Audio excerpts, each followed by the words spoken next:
Hey everybody, welcome to the Morning Mist 99. I'm above and beyond schizophrenia. I'm stumbling over my words here. Today we have a special guest. Usually I'm doing this just by myself, and I've always wanted to have some guests on. I tried asking some people, but for one reason or another, they declined. And today I have somebody who was willing to come on here and share their story. Welcome to I want to welcome to Ashraf, who will call you Ash for short. And so Ash, I've met on Discord. Hi, Ash. I met on Discord, and I took a look at his Instagram page, and it really certain things I saw on there really kind of touched me in a way that made me think I have to talk to this person and have them on my channel to share their story because their story encapsulated a big theme of my channel, and that's a theme of hope and resiliency and courage and those things. So, um, with that, Ash, I'd like you to kind of introduce yourself and we can go from there. Hello, I'm Ash. I'm 20 years old. I was diagnosed with schizophrenia around 3 years ago with the diagnosis of schizophrenia with depressive symptoms. I, my life, it has been a little bit of a roller coaster. Uh, Not like other people who usually get their schizophrenia older than like 20 or like 25 or something. I got it at 17. So it really managed to ruin a lot of things for me. It put me down. I was alone and deluded and everything and tried to kill myself 2 times in one night and ended up in the psych ward. But I went to the psych ward once, got medicated. Second time, went to the psych ward, but this time I talked, I spoke up, I said, I need help, I'm suicidal, I'm scared. I really opened myself up to the doctors. I told the doctors the story as many times as I needed to. I tried, and after the third psych ward stay, I managed to turn things around with several things that we can talk about. Mm. Wow, that's very intense. um, they the part about you try to kill yourself. Um, what brought you to that? Like, what was the thought process um, that brought you to that type of feeling? All right. So first, I will get started with the events. So at that point, I had just gotten started on antipsychotics. I was not taken to a doctor, even though I was suicidal for a long time and suffering with depression. So I Mm, got the help, not a little too late, but just like not at the right time. So I was already hallucinating voices, a voice telling me not mm, to trust anybody. So when something like that happens, you're obviously going to be scared. But mm, I managed to push through a little bit until one night I had this dream where I kept on dying again and again and again. And it was torturous. And I kept on dying and then being revived and dying again. So once I woke up, an hour or so afterwards, I tried to overdose and then I wanted to slit my wrist and had to have the knife taken away from me. My thought process mm, was, it's never going to change. It mm. might sound cheesy, but that was my thought process that this is my life. I'm going to Yeah. hear voices for the rest of my life. I'm going to have to be medicated for the rest Mm, of my life. I'll be living in fear. mm, And that's what I really thought. It'll always be like this. mm. Wow, that's that sounds pretty traumatic. Especially like the dying over and over and over again in this dream. Hmm. Did you wake up like in a panic, or like what was that I just like? woke up and the this is a little triggering. So, but the thought I had was like, where is the knife? That was like one of Oh my first wow. thoughts. Okay. Okay, so that dream didn't make you want to not die. It actually made you want to go towards dying, Yeah, it was the go final towards push. the A lot of things before that, yeah. but it was like the final push. Mm-hmm. Oh wow, that's incredible. Um, one thing you said that really kind of struck me was you asked for help, and that's a very uh, insightful mind because you understood that you're in trouble. So that's a very good thing. That's because a lot of times people don't ask for help. They don't either aren't aware that they're in this delusional world, or choose to suffer in silence because of the stigma surrounding mental illness and what they're experiencing. So they don't want to come off as crazy or whatever. So they choose to carry that in silence. And but to get to a point where you ask for help, that has to be pretty heavy uh, burden that you're carrying. So, what was that like coming to that conclusion to do that? Coming to the conclusion that I needed help was it was just a point where I I didn't want death as an escape. I just wanted death as the way for the pain to end. So I thought Mm-hmm. Maybe I'll give it one last chance. I'll try to open up. I'll just see what I can do. Maybe this time things will be different. Oh wow, that was this. Is that not? You didn't just try this one time, but was it two times, three times? It was over a matter of like 1 or 2 years. I wanted to go to a therapist. Mm-hmm. Okay. Um, and so the therapist kind of helps you work through some of your emotions and your Yeah. uh, your thoughts and help bring some clarity, some understanding. Yeah, later on when I got help, the therapist managed to do that. Okay. So I am right now looking at your Instagram page, and one of the things this is what I read that kind of helped uh, make me like really want to talk to you. Um, it says you try to end it all. You lost all hope, lost all friends, lost your future.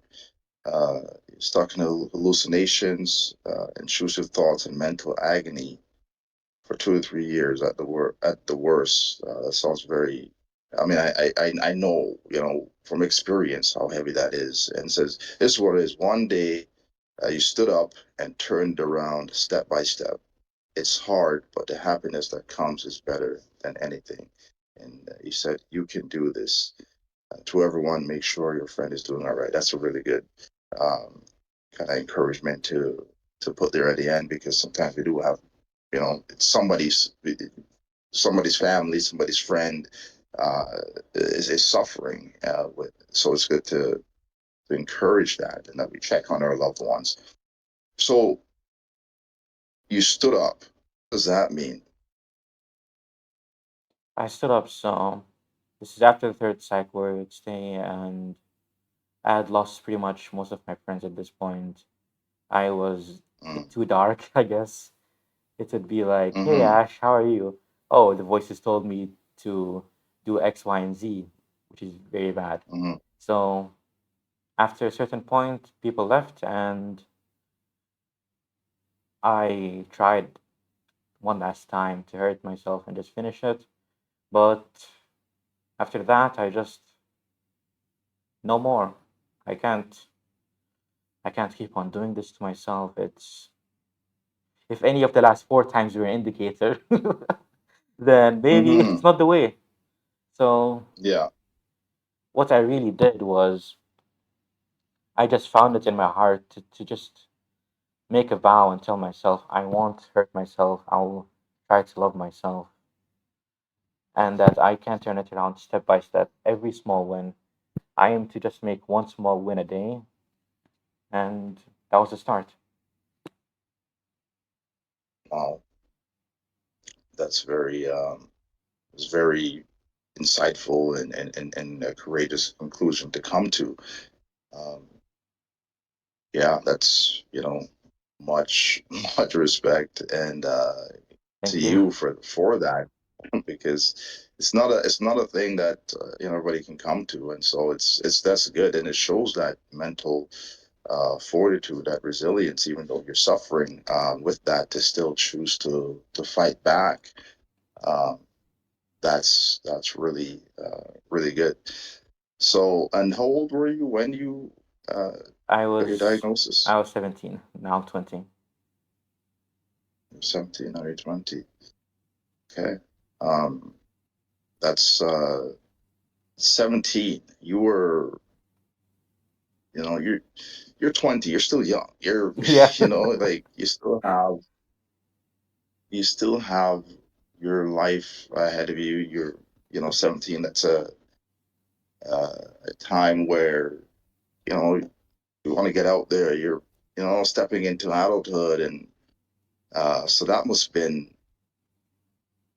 really difficult, to see maybe everybody else, your friends, whatever, going Ah, on to do their definitely. things, and you're right, right. So, do you mind talking about that for a second? Just kind of what that did you recognize that in the time, in the moment, or was that in your view, or were you just not thinking about that? Like, what was the thought process? Well, in the beginning, of course, I thought, okay, this is an illness. I can have doctors. Okay, maybe there's a chance. Maybe there's hope. And then 1 year passes. Friends enter their second year or first year of university, and I'm still stuck there in high school. More time passes. People say what do you call it? I don't like with the people I associate with. Like what they said was like I associated people like I want to have like them in my life, like what they represent in my life, and you represent nothing in my life. So another year passes, more people go on, they move on in their life, they talk to you less and less, and it's a Mm-hmm. slow but very painful thing to witness. Mm-hmm. Yeah, and I know what that is, because I've experienced similar. It's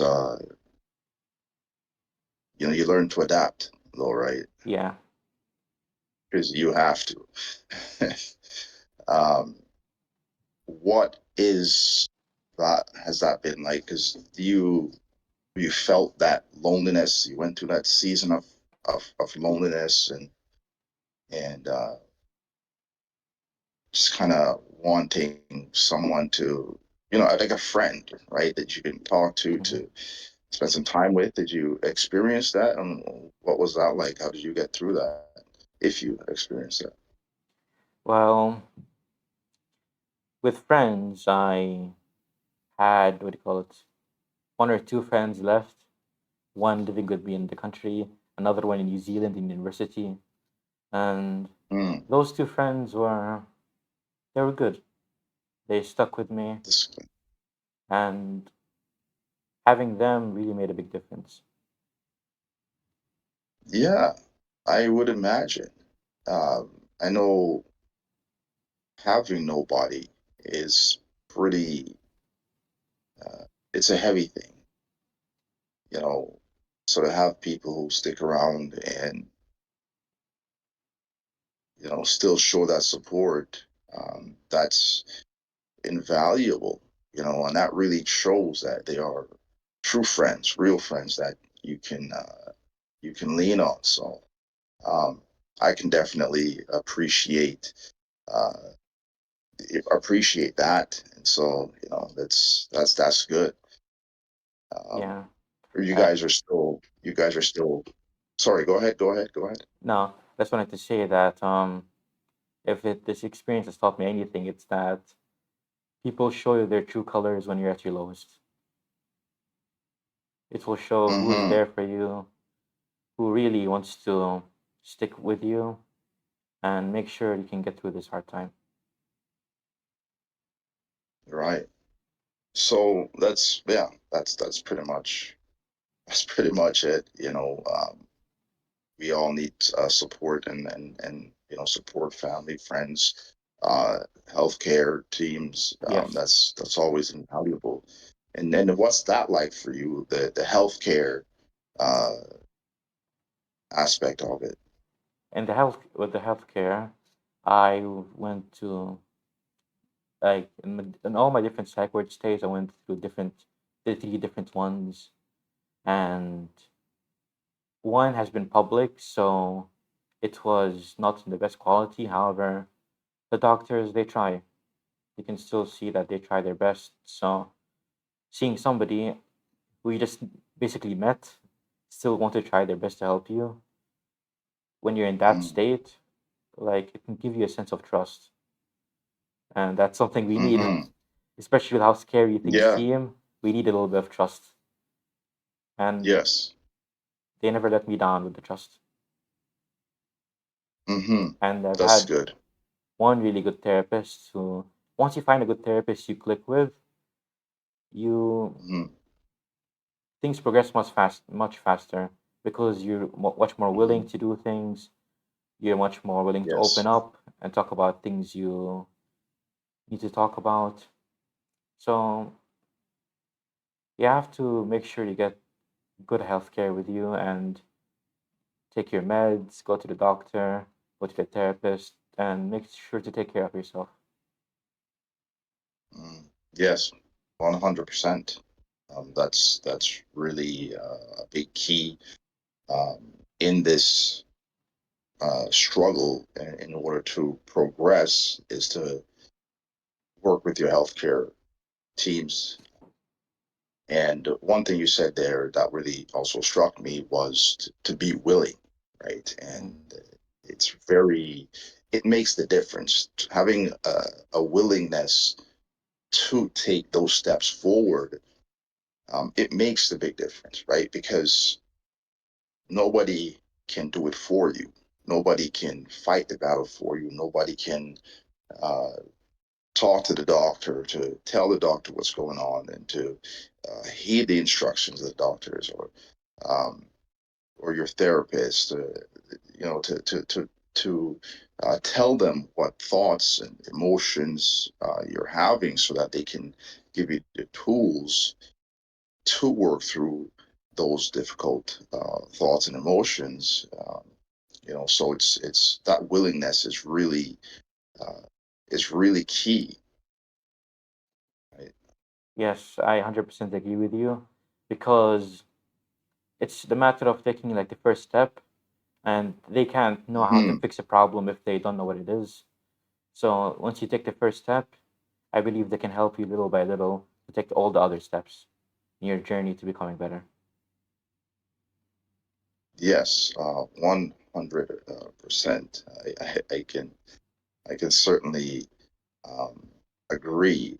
So, what was and your stay? You said in the psychiatric hospital was you have a fairly decent experience, is what you're saying? Um, Honestly, I think it's 100% because I just accepted I was there. I knew that if I was gonna get out, Mm, it was gonna get out with me either like faking it or something. which is very rare. Yeah. And coming back in after a Yeah. week or two, or just opening up, like I said, just opening up and then Mhm. seeing what happens. And it was good. I told the doctors, and even at first psych ward stay, I at one point I was truthful to the doctors. I At that point I was in a lot of agony. I just fell down in front of Mhm. like the nurse and I just said I'm suicidal. Mhm. And if I didn't say that, then it would have been bad for me if I got out. So they got me the help. They brought a doctor immediately to talk with me for like maybe like an hour or two to just see what happened. And I stayed at this first psych ward stay for 30 days, second 10 days, third for 37 days. Wow. Yeah, that's you spend some time there, you know. Uh, Second home. second home, and I know what that's like. So it's I get it. I I've been there. Oh frick, yeah, too long as well. So that's that's good. And but it's good that you're willing, like I said, willing to stay the course and to recognize that faking it is not the way Yeah. to get out of there. I'm And sorry, like if you I go uh ahead, go ahead. I'm sorry, like if you like it's not your fault that you're even hearing voices. It's not your fault you're scared for your life every day. It's not your Mm. fault, but sometimes we just need to just get the help to make sure we stay safe. Oh, 100%. Yeah. That's the thing. We don't control what we get in life all the times, but the one thing we do control uh, is our response to it, and that's kind of when we understand enough to choose how we respond, and you know I know for me, I faked it all the time to get out of there. I told the doctors what they wanted to hear, so that because Uh, I didn't want to be there in the first place. I mean, I went to the hospital in handcuffs. Every time I went to the hospital, I was in handcuffs in the back of a police cruiser. So I didn't want to be there. So but that's why that willingness when people have that insight and kind of choose to divulge, and the thing is it's just a different type of the delusion, the way you experience the illness, right? Because for me, I was paranoid of everyone, right? So my folks, uh my whether it's the cops that came while I was in the back of the police cruiser, I was tripping out. The cops, they were reading my mind, and you can really see actually how people, when you call the cops on people going through psychotic experiences, like I understand why. Uh, I mean, I think it's easy to understand why sometimes they freak out and they lose, control, and then sometimes they get killed, because in my head the cops were like there to hurt you. demons, you know. Yeah, they were reading my thoughts and commenting on my thought. They're just having this idle chat in the front seat, the two of them, and I was in the back, and I was like listening to them, and I'm like, what the heck? Like, you just came pick up a guy that's losing his mind. I was like, haven't eaten in like 30, 40 days. And they just talking about this nice idle chat, like, that's what are you gonna do tomorrow or whatever it is. Like, there's no thought about what the heck do we have in the back seat here? Like, what is going on? And it was just it just threw me off. And then it's like I'm hearing them in my head, and like they're also saying things that I'm thinking just through this idle chat. And so I'm tripping out, and then I get to the hospital, and talking to the nurse and the doctors, and again it's the same kind of thought, like they're like mocking me in ways, and so it makes me not want to divulge anything to them, because I don't think they care in the first place. I was, to me, the first acting was from other people pretending that they don't know what's going on. So that's kind of And when I started acting to pretend I was better is because it's the only way I'm gonna get out because they don't care. Hmm. It's all an act. Everybody's acting anyway, so I'm gonna act too. So it's just it's yeah, it presents itself in so many different ways, which is kind of one of the interesting things about these kind of illnesses. And speaking of that, I think you mentioned this. What was the exact diagnosis you got Schizophrenia with depressive symptoms. with what kind of symptoms? Depressive symptoms. All depressive symptoms.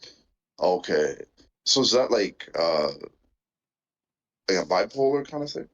Not really. Schizoaffective? And just like Would major. that be schizoaffective? The doctors didn't actually say so. They said there was a difference, but I can't remember. So Mm.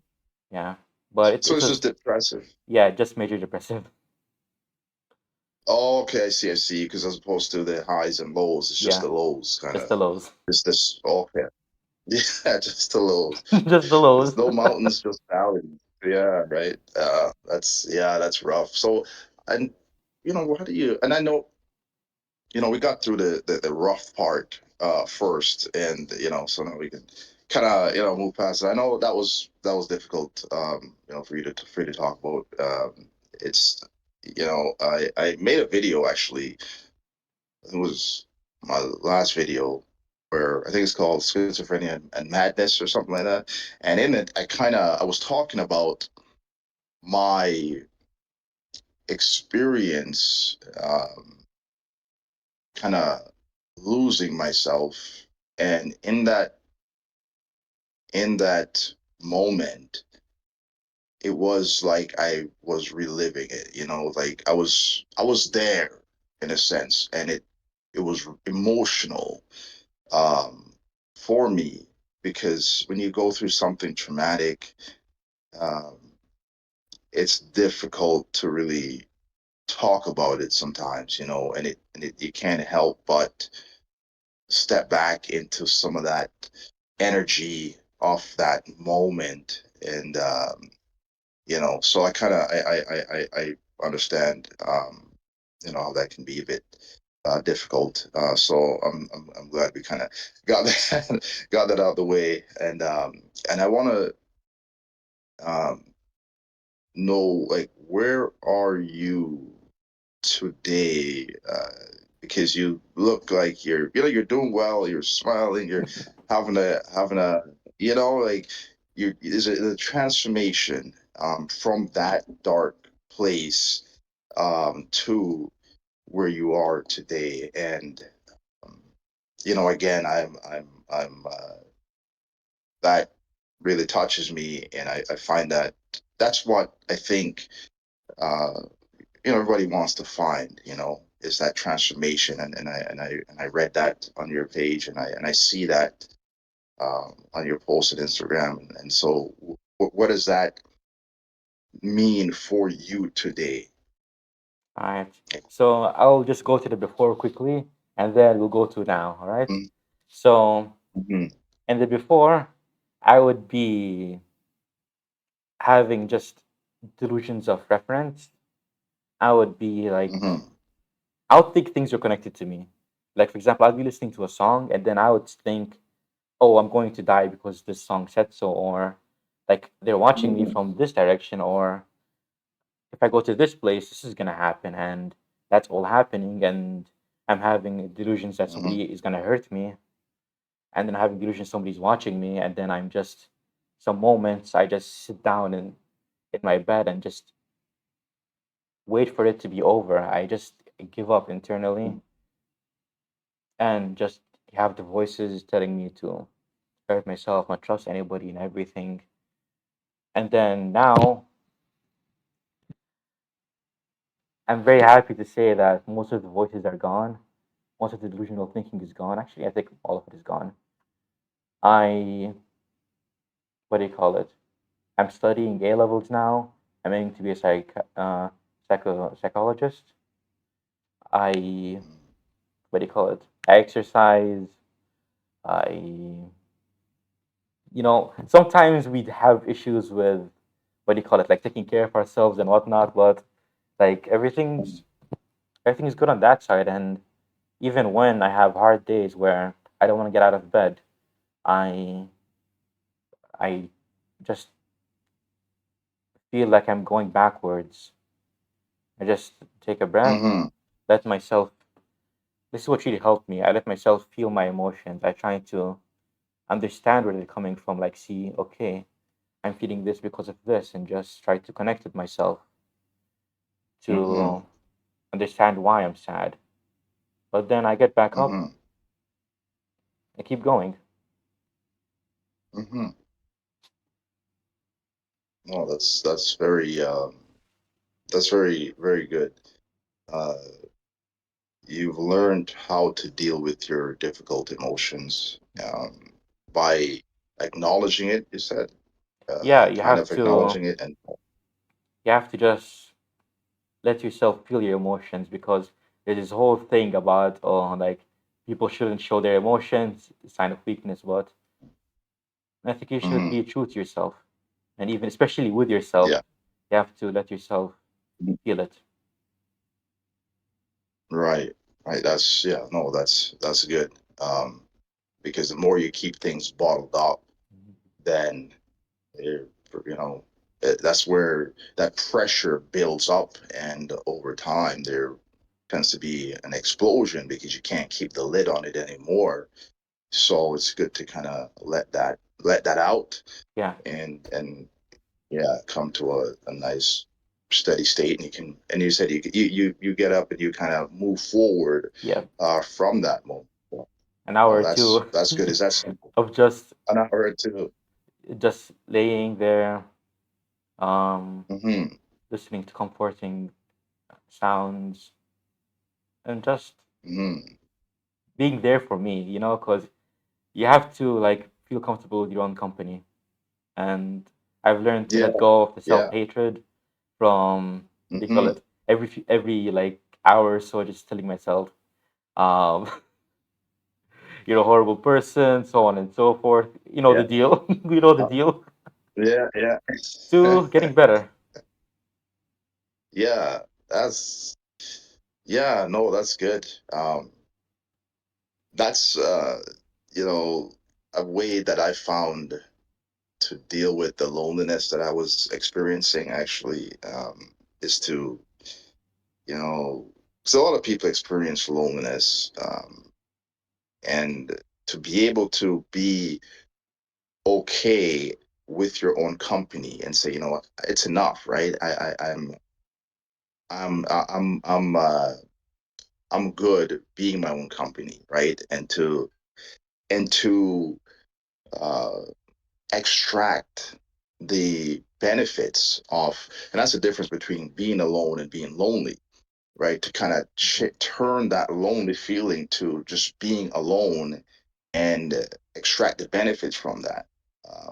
And I find that you can focus on things that you want to do, things that make you happy, and because you have the time for that, as opposed to, friends pulling you there, pulling you there, pulling you have no time. Because a lot of times what happens with people is we spend so much time out there, over there, doing all kind of things. We don't take the time to sit down quietly and listen to our own thoughts, our own heart, and know ourselves. So a lot of people going around have no idea who they are. They have no idea some of the thoughts that kind of come in and they just escape, and we don't give a second thought to it because we got this to do, we got that to do. We go this person to see, this person to talk to, and so taking the time for yourself to go through those emotions, to question your thoughts, why am I feeling this way? It gives you a greater insight into who you are as a person, and to what makes you happy, what makes you sad, what's going through your you in those moments. And I think it's very beneficial for everyone to actually have those kind of moments to really sit down with themselves and get to know themselves, especially when you're younger, because that's when the time you don't really, and that's when you really need to start to identify yourself, because you go through this identity crisis at some point where, you try to fit in, you try to be this person, that person, you're influenced by celebrities and this, and you don't know who the heck you are. I know when I was, one of the questions that struck me early on in the phase of this psychotic self was, who am I? And I realized as a 16 and 17 years old, I had no idea who the heck I was, and I felt lost. And it struck me for a moment, and I was like spacing out, but then I kind of just shook it off and kept going. I never really thought about that. And later on, it came back to me again when I was going through this difficult psychotic stuff, and it was really active. And it's just like you're just falling. You feel like you just you don't you're it's like you're nothing. You just have feeling because you don't know any a sense of self.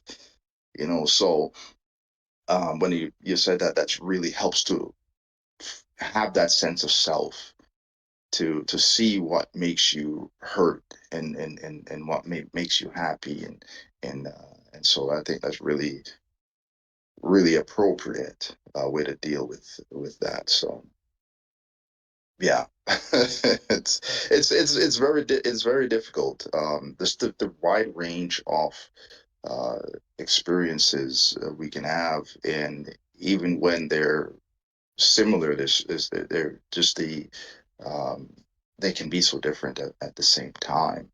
You know, so you post on Instagram, and tell us more actually about what you do in terms of social media presence and so Um, forth. all right. So my Instagram, by the way, is Ash the Coffee Monk. Ash the Coffee Monk. So what I do there is I I've only went to one event so far where I spoke, but I'm hoping there to be more. But I post things that I find to be helpful for mental health awareness. Like for example, there's this one important one about like the levels of how safe you feel at a moment. And there are also like other things that can just help your friends, for example, with anxiety, like what are things you can say to them. And I write a little text under each post with my thoughts on it and how could you help that person, or and just helping Mm-hmm. people, helping ourselves, and me speaking at events Mm-hmm. to spread the message Yeah, that, that's you know, like if for some reason you have to ask somebody to give you respect because you have mhm, schizophrenia, like and they're disrespecting you, then we have a problem in our world where if you're sick and people just disrespect you for for that reason, then there's an issue and we have to do something about it. So this is my way of working against it. that's great. Yeah, and it's having there's not enough positive voices in this community. I find, and so I think every bit helps. Uh, and that's again one of the things that kind of caught my attention about your page, is that it tends to be uplifting, and it goes through the darkness, and it kind of shows that there is hope, there's light on the other side.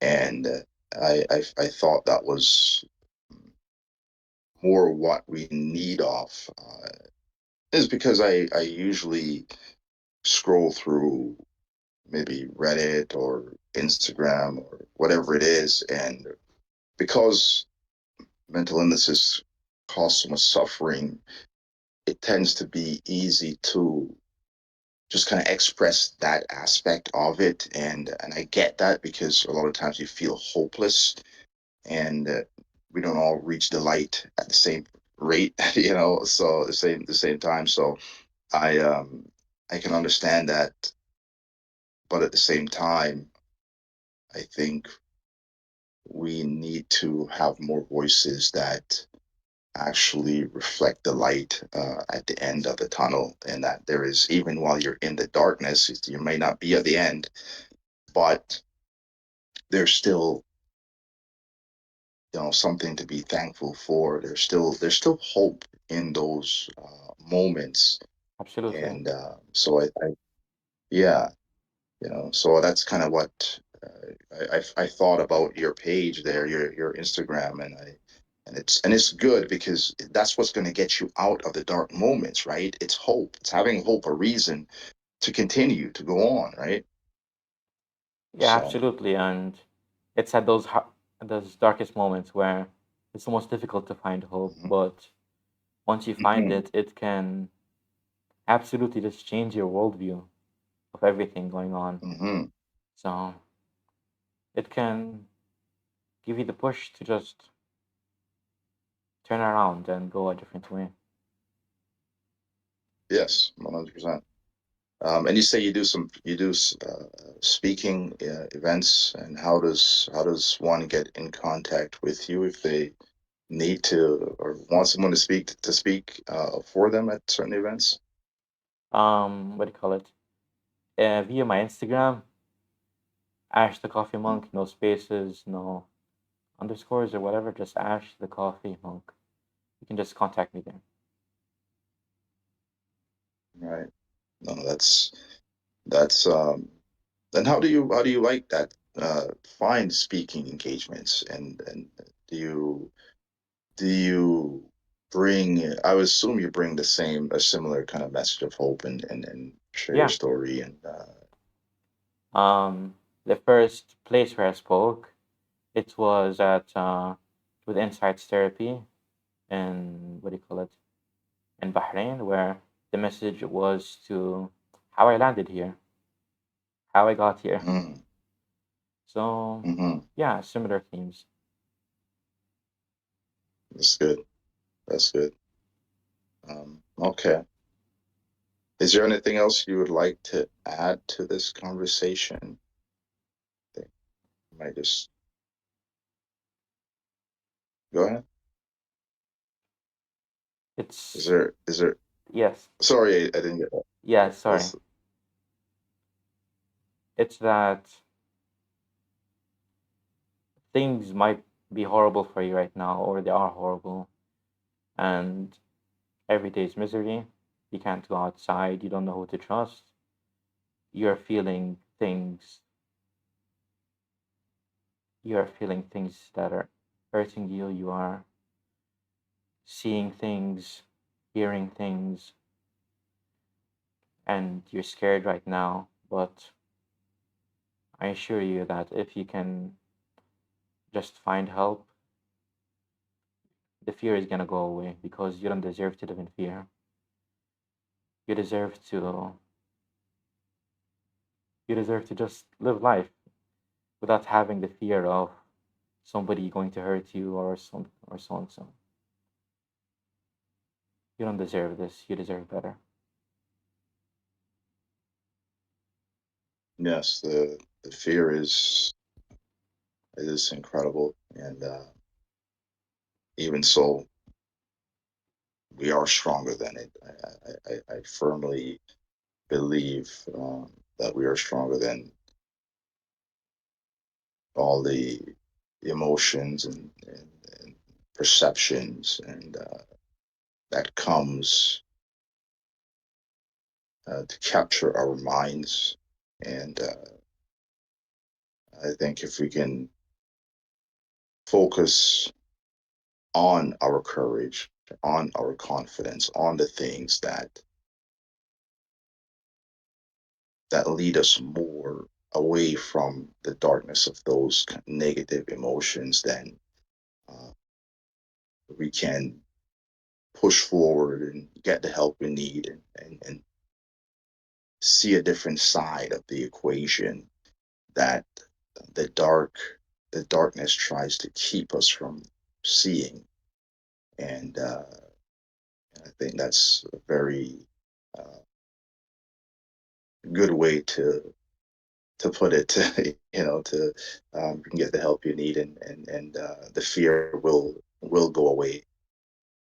So no, I appreciate those words, and I think a lot of people are in need of them. So thank you, Ash, for coming on and having this talk with me. This is my again my first interview, so there's a lot of things that I learned here as well. And next time we'll try to have make things a bit more smoother and so forth. So Maybe I'll be back. no, I don't I mind. appreciate. Yeah, exactly. Right, you can definitely come back on, but no, I appreciate it, man. Yeah, thank you. And Um, is Thank you for is having. there? No, sorry, you go Yeah, ahead. sorry, go ahead. No, I've been doing this the whole Well, I was time. gonna. No, I was gonna say, is there anything else you'd like to say to the audience there? You got it. So Uh, Thank you, Morning Miss 99, for having me here. I'm really happy that I found somebody else who's willing to speak up because a lot of us, a lot of us just can't right now with atmosphere online. So I'm glad I found somebody who does the same, and he reached out to me. And on my Instagram, there's a self-help server on Discord. We have nearly 100 members. So if you're if you're going through something like psychosis, you can come join us there, and we try to support each other. awesome. That sounds good. So you can be found on Instagram, and on Instagram you can find a link to your Discord. Yes, Okay, sounds good. So with that, we're going to end this conversation, and like you said, maybe we'll pick it up again another time. So until next time, later. goodbye.